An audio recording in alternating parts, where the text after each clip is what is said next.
ಆಗಲಿ.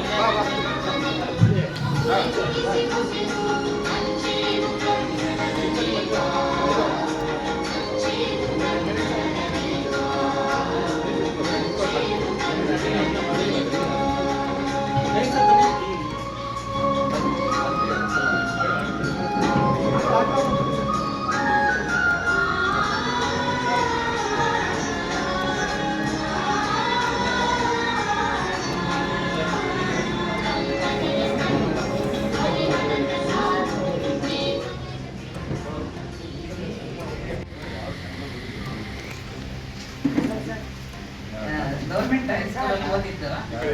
SLCಲಿ 625 620 ಮಾರ್ಕ್ಸ್ ತೆಗೆದಿದ್ದ. ಹಾಗೆ ಡಿಸ್ಟಿಕ್ ಇಂದ ಕೂರಿಸಿ ಲ್ಯಾಪ್ಟಾಪ್ ಕೊಟ್ಟಿದ್ದಾರೆ, ಶಿವಮೊಗ್ಗ ಡಿಸ್ಟಿಕ್ ಮಧು ಬಂಗಾರಪ್ಪ ಅವರು. ಆಮೇಲೆ PUC ಬೆಂಗಳೂರು ಇದು ತಪಸ್ ಅಂತ SLCಲಿ ಒಂದು ಎಕ್ಸಾಮ್ ಬರೆಯೋದಿದ್ರು, ಅದ್ರಲ್ಲಿ ಸೆಲೆಕ್ಟ್ ಆಗಿ 2 ವರ್ಷ ಫ್ರೀ ಎಜುಕೇಶನ್ ಅವನಿಗೆ PU. ಅಲ್ಲಿ IIT ಅದನ್ನ ಮಾಡಿ ಇವಾಗ ಈ ಲೆವೆಲಿಗೆ ಬಂತು. ಸೆಲೆಕ್ಟ್ ಆಗಿ ಕಾನ್ಪುರ. ನಮ್ಮನೆಯವರು 35 ವರ್ಷದಿಂದ ಮೆಕ್ಯಾನಿಕ್ ಕೆಲಸ ಮಾಡ್ತಾ, ಅದೇ ಇದರಿಂದನೇ ಇವನಿಗೆ ಅವಾಗಿಂದನೂ ಅಪ್ಪ ಕಷ್ಟಪಡ್ತಾರೆ, ನಾನೊಂದು ಏನಾದರೂ ಒಂದು ಸಾಧನೆ ಮಾಡಲೇಬೇಕು ಅನ್ನೋದು ಗುರಿ ಇತ್ತು. ಯಾವಾಗ ಕೆಲಸಕ್ಕೆ ಹೋಗ್ಬೇಕಾದ್ರೂ ಅಪ್ಪನಿಗೆ ಜಾಸ್ತಿ ಕೆಲಸ ಕೊಡಬೇಡಿ, ಅವನನ್ನು ಚೆನ್ನಾಗಿ ನೋಡ್ಕೊಳ್ಳಿ ಅಂತಾನೆ ಹೇಳಿ ಹೋಗೋದು.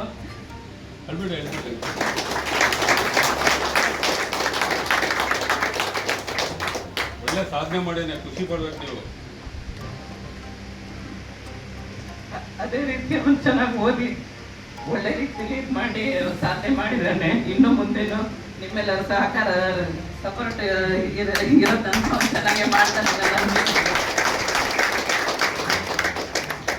ಸುಜಾತಮ್ಮ ಅವ್ರ ಮಗ ಓದಿದ್ದು ಸರ್.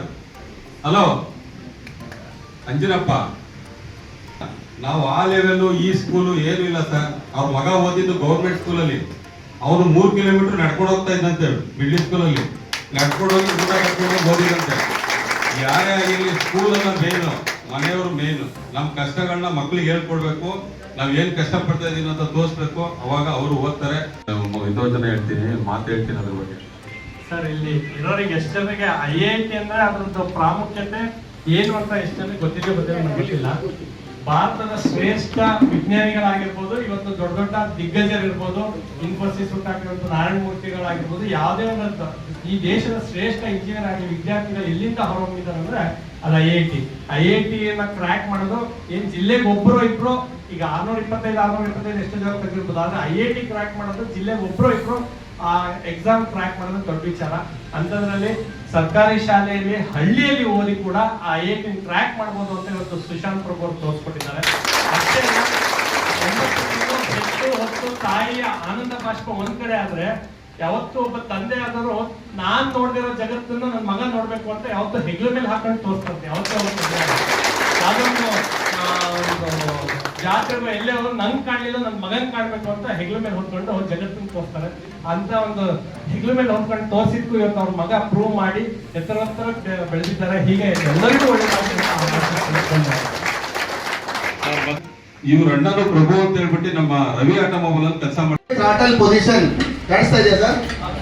ಸೊ 9% ತೋರಿಸ್ತಾ ಇದೆ. ಗಣೇಶನ ಎಕ್ಸಲೇಟರ್ ಕೊಡಿ ಸ್ವಲ್ಪ. ಎಷ್ಟಾಯ್ತು? ಇನ್ನೂ ಸ್ವಲ್ಪ ಕೊಡಿ, ಜೋರಾಗಿ ಹೇಳಿ ಸರ್. ಇನ್ನೂ ಸ್ವಲ್ಪ ಕೊಡಿ.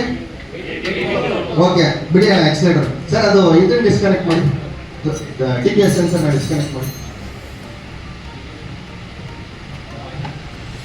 ಎಷ್ಟಾಯ್ತು ಈಗ?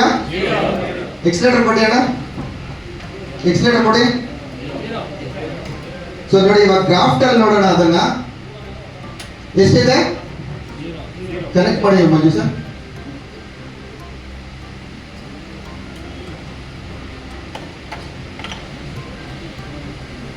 ಎಕ್ಸಲೇಟರ್ ಕೊಡಿ ಅಣ್ಣ, ಸ್ವಲ್ಪ ಲೈಟಾಗಿ ಹಂಗೆ ಕೊಡಿ. ಫುಲ್ ಕೊಡಿ, ಫುಲ್ ಕೊಡಿ ಅಣ್ಣ. ನೋಡಿ, ಥ್ರಾಟಲ್ ಪೊಸಿಷನ್ ಸೆನ್ಸರ್ ವರ್ಕ್ ಆಗಿಲ್ಲ ಅಂತಂದ್ರೆ ಅವಾಗಲೇ ಏನು ತೋರಿಸಲಿಲ್ಲ. ಡಿಸ್ಕನೆಕ್ಟ್ ಮಾಡಿ ಬಂದು ಸರ್. ಎಲ್ಲಿಗೆ ಬಂತು ಇದು? ಆವಾಗಲೇ ನಾನು ಫಸ್ಟ್ ತೋರಿಸಿದಾಗ ಎಷ್ಟಿದ್ದು? ಫಸ್ಟ್ ತೋರಿಸಿದಾಗ 9 ಇತ್ತು. 9 ಇತ್ತಲ್ವಾ? ಸೊ 0 ಬಂದಿದೆ ಅಂತಂದ್ರೆ ಏನಾಯ್ತು? ಸೊ ಇಲ್ಲಿ ಏನೋ ಪ್ರಾಬ್ಲಮ್ ಆಗ್ತಾ ಇದೆ, TPS ಸೆನ್ಸರ್ದು ವೈರ್ ಕನೆಕ್ಟ್ ಆಗಿಲ್ಲ ECM ಜೊತೆ ಅಂತ ಹೇಳ್ಬಿಟ್ಟು ಡಾಟಾ ಸ್ಟ್ರೀಮ್ ಅಲ್ಲಿ ನಾವು ನೋಡಬಹುದು. ಮತ್ತೆ ಇವಾಗ TPS ಸೆನ್ಸರ್ ಯಾವ ತರ ಚೆಕ್ ಮಾಡಿದ್ವಿ ಅದೇ ತರ ನಾವು ಇಂಟೇಕ್ ಏರ್ ಟೆಂಪರೇಚರ್ ನೋಡಿ. ಸೊ ಇಂಟೇಕ್ ಅಂದ್ರೆ ನಮ್ಮ ನವೀನ್ ಸರ್ ಹೇಳ್ತಾ ಇದ್ರಲ್ವಾ, ಒಳ ಬರುವ ಗಾಳಿಯ ಒತ್ತಡ, ಉಷ್ಣಾಂಶ ಮತ್ತು ತೇವಾಂಶ. ಸೊ ಇಂಟೇಕ್ ಟೆಂಪರೇಚರ್ ಸೆನ್ಸರ್ ನೀವು ಇಲ್ಲಿ ನೋಡಬಹುದು, ಇಲ್ಲಿ ಕಾಣಿಸ್ತಾ ಇದೆ ಅನ್ಕೊಳ್ತೀನಿ. ಎಷ್ಟು ಡಿಗ್ರಿ ಇದೆ? 32 ಡಿಗ್ರಿ ಇದೆ. ಸೊ ಇದು ಅಲ್ಲಿಗೆ ಪವರ್ ಸಪ್ಲೈ ಸರಿ ಇದೆ ಅಂತ ಹೇಳಿ. ಒಂದ್ ವೇಳೆ ಅದು ನೀವು ಆ ವೈರ್ ಹಾಕಿದ ತಕ್ಷಣ ಡೈರೆಕ್ಟ್ ಆಗಿ ಉರಿತಾ ಇದ್ರೆ ECU ಕರೆಕ್ಟ್ ಆಗಿದೆ, ECU ಅಲ್ಲಿ ಏನೋ ತೊಂದರೆ ಇದೆ ಅಂತ. ಓಕೆನಾ ಸ್ನೇಹಿತರೆ? ಮತ್ತೆ ನೆಕ್ಸ್ಟ್ ಹೋಗೋಣ. BS4 ಅಲ್ಲಿ ನೀವೆಲ್ಲ ಬರ್ಜುವಾಲ್ ನೋಡಿದೀರಾ? BS4 BS5 ಅಂತ ಯಾವ್ದ್ರಲ್ಲಿ ಕ್ಯಾನಿಸ್ಟರ್ ಕೊಟ್ಟಿದ್ದಾರೆ ನೋಡಿದಿರಲ್ಲ, ಕ್ಯಾನಿಸ್ಟರ್. ಆ ಯಾವ್ದ್ರಲ್ಲಿ ಕ್ಯಾನಿಸ್ಟರ್ ಕೊಟ್ಟಿದ್ದಾರೆ ಅದರಲ್ಲಿ ಪರ್ಜುವಾಲ್ ಕೊಟ್ಟಿದ್ರು, ನೋಡಿದಿರಾ? ಓಕೆ. ಈಗ BS6 ಅಲ್ಲಿ ಪರ್ಜುವಾಲ್ ಕೊಟ್ಟಿದ್ದಾರೆ. ಇದು ಏನ್ ಕೆಲಸ ಮಾಡುತ್ತೆ ಪರ್ಜುವಾಲ್ ಅಂತ ಹೇಳಿದ್ರೆ, BS4 ಗಾಡಿಲಿ ಪೆಟ್ರೋಲ್ ಸಪ್ಲೈ ಆಗ್ಲಿಲ್ಲ ಟ್ಯಾಪ್ ಅಲ್ಲಿ ಅಂದ್ರೆ ಏನು? ಈಗ ಪೆಟ್ರೋಲ್ ಸ್ವಲ್ಪ ಹೊತ್ತು ಬಂದು ನಿಂತೋಯ್ತು ಅಂದ್ರೆ ಏನು ಚೆಕ್ ಮಾಡ್ತಾ ಇದ್ರೆ? ಟ್ಯಾಂಕ್ ಕ್ಯಾಪ್ ತೆಗಿತಾ ಇದ್ರಿ ಅಂದ್ರೆ ಏರ್ ಬ್ಲಾಕ್ ಆಗ್ತಾ ಇದೆ ಅಂತ, ಕರೆಕ್ಟಾ? ಆದ್ರೆ BS6 ಅಲ್ಲಿ ಸ್ನೇಹಿತರೆ ಟ್ಯಾಂಕ್ ಕ್ಯಾಪ್ಗೆ ಹೋಲ್ ಬರೋದಿಲ್ಲ. ಓಕೆ, ಯಾಕೆ ಬರೋದಿಲ್ಲ ಅಂತ ಹೇಳಿದ್ರೆ, BS4 ಗಾಡಿಗಳನ್ನ ಬಿಸಿಲಲ್ಲಿ ನಿಲ್ಲಿಸಿದಾಗ ಟ್ಯಾಂಕ್ ಕಾದಾಗ ಪೆಟ್ರೋಲ್ ವ್ಯಾಪ್ರೇಟ್ ಆಗಿ ಆ ವ್ಯಾಪ್ರೇಟ್ ಏನಾಗ್ತಾ ಇತ್ತು ಅದು ಈಚೆ ಬರ್ತಾ ಇತ್ತು, ಕರೆಕ್ಟಾ? ಏರ್ ಔಟ್ ಆಗ್ತಾ ಇತ್ತು. ಅದು ಬಂದು ಆಲ್ಟರ್ನೇಟ್ ಕರೆಂಟ್, ಇದರಲ್ಲಿ ಆಲ್ಟರ್ನೇಟ್ ಕರೆಂಟ್ ಜನರೇಟ್ ಆಗುತ್ತೆ. ಜನರೇಟ್ ಆಗಿದ್ದು ಒಂದು ಇದಕ್ಕೆ 2 ಕನೆಕ್ಷನ್ ಬರುತ್ತೆ, ಒಂದು ಗ್ರೀನ್ ಇನ್ನೊಂದು ವೈಟ್. ವೈಟ್ ಅಲ್ಲಿ ವೋಲ್ಟೇಜ್ ಬರುತ್ತೆ, ಇದರಲ್ಲಿ ಕಾಯಿಲ್ಗೆ ಗ್ರೌಂಡಿಂಗ್ ಬಂದ್ಬಿಟ್ಟು ಗ್ರೀನ್ ಇಲ್ಲಿಂದ ಸೀದಾ ನಮಗೆ 6 ಯೂನಿಟ್ಗೆ ಬರುತ್ತೆ, ಸರಿನಾ? 6 ಯೂನಿಟ್ಗೆ ಬಂದು ಇಲ್ಲಿ AC ವೋಲ್ಟೇಜ್ 6 ಯೂನಿಟ್ ಏನ್ ಮಾಡುತ್ತೆ, ಟೋಟಲ್ ಆಗಿ 4 ಕೆಲಸ ಮಾಡುತ್ತೆ 6 ಯೂನಿಟ್. ಮೊದಲನೇದು ಏನು AC ವೋಲ್ಟೇಜ್ ಕಾಯಿಲಿಂದ ಬರುತ್ತೆ ಅದನ್ನ DC ಆಗಿ ಕನ್ವರ್ಟ್ ಮಾಡುತ್ತೆ.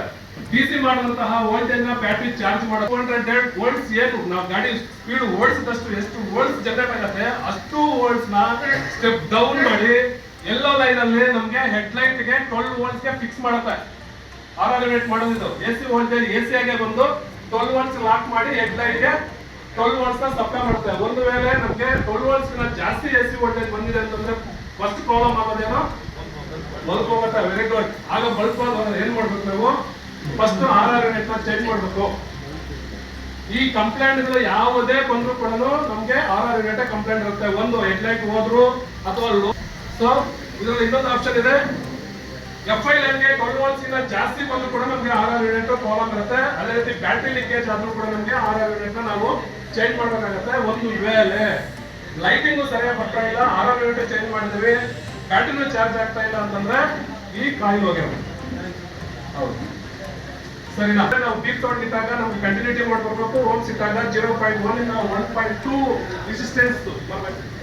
ಬಂದಾಗ ನಮ್ಗೆ ಕಾಯಿ ಚೆನ್ನಾಗಿದೆ ಅಂತ ಒಂದ್ ವೇಳೆ ಕಂಟಿನ್ಯೂಟಿ ಬರಲ್ಲ ಅಂತಂದ್ರೆ ಕಾಯಿ ಹೋಗಿಲ್ಲ, ಕಾಯಿಲ್ ಅಂಗಡಿ ಹೋಗಷ್ಟೇ ಇಲ್ಲ. ನೀವೇ ಮಲ್ಟಿಮೀಟರ್ ಚೆಕ್ ಮಾಡ್ಬೇಕು. 6 ಯೂನಿಟ್ ಇಷ್ಟು ಸಿಗ್ಮೆಂಟ್ ಬಂದ್ರೆ 6 ಯೂನಿಟ್ ಸಾಕು, ಸರಿನಾ? ಸರ್ ಆ ಕಡೆ ಅವ್ರಿಗೆ ಅರ್ಥ ಆಗ್ತಿದ್ಯಾ?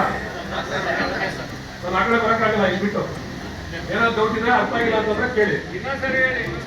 ಯಾವ್ದು ನಾವು AC ವೋಲ್ಟೇಜ್ ನ ಏನ್ AC ವೋಲ್ಟೇಜ್ ಬರುತ್ತೆ 170 to 180 ವೋಲ್ಟ್ಸ್ ಬರುತ್ತೆ, ಅಷ್ಟು ವೋಲ್ಟೇಜ್ ನ ಡೌನ್ ಮಾಡಿ 12 ವೋಲ್ಟ್ ಹೆಡ್ ಲೈಟ್ ಗೆ ಪಿನ್ ಮಾಡ್ಕೊಳ್ಳಿ. ಶೂ ಪಿನ್ ಅಲ್ಲೇ ಇಲ್ಲ ವೈರ್ ಪೀಸ್ ಯಾವ್ದೋ ಒಂದು ಗ್ರೌಂಡಿಂಗ್ ಗೆ ಟಚ್ ಮಾಡಿ ನೋಡ್ಕೊಂಡ್ರಾ? ಹೇಳ್ಬಿಡಿ, ಆಮೇಲೆ ಮತ್ತೆ ಹೇಳ್ತೀನಿ ಅದು ಏನ್ ಪ್ರೊಸೀಜರ್ ಅಂತ. ಅದರ ಒಂದು ಮೀಟರ್ ಇಗ್ನಿಷನ್ ಆನ್ ಮಾಡಿ. ಈ ತರ ಆನ್ ಮಾಡಿದ ತಕ್ಷಣ ಇಲ್ಲಿ COO ಅಂತ ಬರ್ತಾ ಇದೆ, ಕಾಣಿಸ್ತಾ ಇದೆ ನಿಮ್ಗೆ? ಕಾಣಿಸ್ತಾ ಇದೆಯಾ? ಇಗ್ನಿಷನ್ ಆಫ್ ಮಾಡಿ. ಆ ತರ ಬಂದ್ಮೇಲೆ ಇಗ್ನಿಷನ್ ಆಫ್ ಮಾಡ್ಬಿಟ್ಟು ಗ್ರೌಂಡಿಂಗ್ಗೆ ಮುಂದೆ ಬನ್ನಿ. ಗ್ರೌಂಡಿಂಗ್ಗೆ 1 2 3 4 5 ಈ ಥರ ಟಚ್ ಮಾಡಿಬಿಟ್ಟು ರಿಲೀಸ್ ಮಾಡಿಬಿಟ್ಟು ಇಗ್ನಿಷನ್ ಆನ್ ಮಾಡಬೇಕು. ಆನ್ ಮಾಡಿಬಿಟ್ಟು ಸ್ವಲ್ಪ ಹೊಡೆಯೋಣ, ಎಕ್ಸ್ಟೆಂಡ್ ಮಾಡಬೇಡ. ಆ ಥರ ಮಾಡಿದ್ರೆ ನಿಮಗೆ 1600 RPM plus 100 or minus 100 company recommended. ಇದು TPS resetting system, TPS resetting system ಮತ್ತು ಸ್ಟೆಪ್ಪರ್ ಮೋಟರ್ ರೀಸೆಟ್ಟಿಂಗ್ ಸಿಸ್ಟಮ್. ಇದು ಆಕ್ಸಸ್ ಅಲ್ಲಿ ಆಯ್ತಾ. ಆಕ್ಸಸ್ ಬಂದರೆ ಒಂದು ಐಡ್ಲಿಂಗ್ ಕಂಪ್ಲೇಂಟ್ ಅಂತ ಬಂದರೆ ನೀವು ಇದನ್ನೇ ಅಟೆಂಡ್ ಮಾಡಬೇಕು. ಆಕ್ಸಸ್ ಅಲ್ಲಿ ಹಿಂಗೆ ಮಾಡಬೇಕು. ಇದೆಲ್ಲ ಮಾಡಿನೋ ನಿಮಗೆ ಆ ಪ್ರಾಬ್ಲಮ್ ಸಾಲ್ವ್ ಆಗ್ತಾ ಇಲ್ಲ ಅಂದರೆ 2023 ಏಪ್ರಿಲ್ ಮೇಲೆ ಬಂದ ಗಾಡಿಗಳಿಗೆ ನೀವು ಈ ಪ್ರೊಸೀಜರ್ ಮಾಡಿದ್ರೆ ಖಂಡಿತವಾಗ್ಲೂ ಸಾಲ್ವ್ ಆಗುತ್ತೆ. ಅದೇ 2023 ಒಳಗಡೆ ಬಂದಿರೋ ಗಾಡಿ, ಏಪ್ರಿಲ್ ಮುಂಚೆ ಬಂದಿರೋ ಗಾಡಿಗಳಲ್ಲಿ ಈ ಕಂಪ್ಲೇಂಟ್ ಇತ್ತು ಅಂದರೆ ನೀವು ಕಂಪ್ನಿಯಲ್ಲಿ ಹೋಗ್ಬಿಟ್ಟು ಒಂದ್ಸತಿ ಪ್ರೋಗ್ರಾಮ್ ಮಾಡಿಸ್ಲೇಬೇಕು. ಯಾಕಂದ್ರೆ ಇದನ್ನ ಈ ಕಂಪ್ಲೇಂಟ್ಗೋಸ್ಕರ ಕಂಪ್ನಿಯವರು ಹೊಸದಾಗಿ ಒಂದು ಪ್ರೋಗ್ರಾಮ್ ಮಾಡಿ ಇಟ್ಟಿದ್ದಾನೆ, ECM ಅಲ್ಲಿ ಒಂದು ಪ್ರೋಗ್ರಾಮ್ ಮಾಡಿ ಇಟ್ಟಿದ್ದಾನೆ. ಅದು 2023 ಏಪ್ರಿಲ್ ಮೇಲೆ ಬಂದಿರೋದು. ಅದಕ್ಕೆ ಮುಂಚಿನ ಬಂದಿರೋ ಗಾಡಿಗಳಲ್ಲಿ ಆ ಪ್ರೋಗ್ರಾಮ್ ಇಲ್ಲ. ಆ ಥರ ಕಂಪ್ಲೇಂಟ್ ಇದೆಲ್ಲ ನಾವು ಮಾಡಿನೂ ನಮಗೆ ಪ್ರಾಬ್ಲಮ್ ಸಾಲ್ವ್ ಆಗಿಲ್ಲ ಅಂದರೆ ಕಂಪ್ನಿಯಲ್ಲಿ ಹೋದರೆ 170 ರೂಪಾಯಿ ಏನೋ ಇಸ್ಕೊತಾನೆ ಪ್ರೋಗ್ರಾಮ್ ರೀಸೆಟ್ಟಿಂಗ್ಗೆ. ನಮ್ಮ ಕಡೆ ಅಷ್ಟು ಇಸ್ಕೊತಾರೆ, ಇಲ್ಲೇ ಅಷ್ಟು ಇಸ್ಕೊತಾರೆ ಗೊತ್ತಿಲ್ಲ. ಒಂದ್ಸತಿ ಪ್ರೋಗ್ರಾಮ್ ಮಾಡಿಬಿಟ್ರೆ ನೆಕ್ಸ್ಟ್ ಆ ಗಾಡಿಗಳಲ್ಲಿ ಐಡ್ಲಿಂಗ್ ಕಂಪ್ಲೇಂಟ್ ಬರೋದಿಲ್ಲ. ಬಂದ್ರೂ ನೀವು ಈ ಥರ ಮಾಡಿನೇ ಆ ಕಂಪ್ಲೇಂಟ್ನ ಸಾಲ್ವ್ ಮಾಡ್ಕೋಬೋದು. ಇದು ಆಕ್ಸಸ್ ಸಿಸ್ಟಮ್. ಆಕ್ಸಸ್ ಅಲ್ಲಿ ತುಂಬ ಕಂಪ್ಲೇಂಟ್ ಇರೋದು ಈ ಐಡ್ಲಿಂಗ್ ಒಂದೇನೆ.